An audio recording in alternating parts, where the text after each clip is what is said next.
Hi friends, எல்லாம் எப்படி இருக்கீங்க? இன்றைக்கி கேரட் சட்னி தான் பண்ண போகிறோம். கேரட்டை வந்து ஒரு கப் சீவி வச்சுருக்கேன். வெங்காயம் 4 கட் பண்ணி வச்சுருக்கேன். இஞ்சி பூண்டு பச்சை மிளகா கட் பண்ணி வச்சுருக்கேன். கொஞ்சம் காரமாக இருந்தால் நல்லாயிருக்கும். தக்காளி 3 கட் பண்ணி வச்சுருக்கேன்.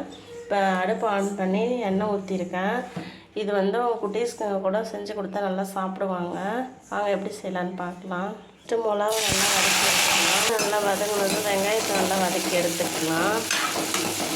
இது கூடவே இஞ்சி பூண்டு போட்டுக்கலாம். வெங்காயம் நல்லா வதங்கிடுச்சு. இப்போ இது கூட தக்காளி போட்டு வதக்கி தக்காளி நல்லா வதங்கட்டுங்க. உப்பு சேர்த்துங்க. நல்லா வதங்கிடுச்சுங்க. கேரட் போட்டுக்கலாம். கேரட் போட்டாச்சு, நல்லா வதக்கி எடுத்துக்கலாம். நல்லா வதங்கிடுச்சுங்க கேரட்டை. இது 10 நிமிஷம் ஆற விட்டு அரைச்சி எடுத்துகிட்டு வந்தாச்சு. இப்போ எண்ணெய் ஊற்றி கடுகு போட்டாச்சுங்க. இப்போ கருவேப்பிலை போட்டுக்கலாம்.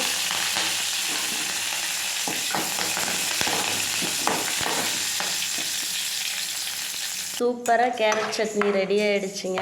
இதை வந்து தோசை கூட நம்ம சேவ் பண்ணிக்க வேண்டியதான். சூப்பராக இருக்கும். உங்கள் குட்டீஸ்க்கும் செஞ்சு கொடுங்க. பிடிச்சிருந்தா லைக் பண்ணுங்கள், கமெண்ட் பண்ணுங்கள், சப்ஸ்கிரைப் பண்ணுங்கள். தேங்க்யூ.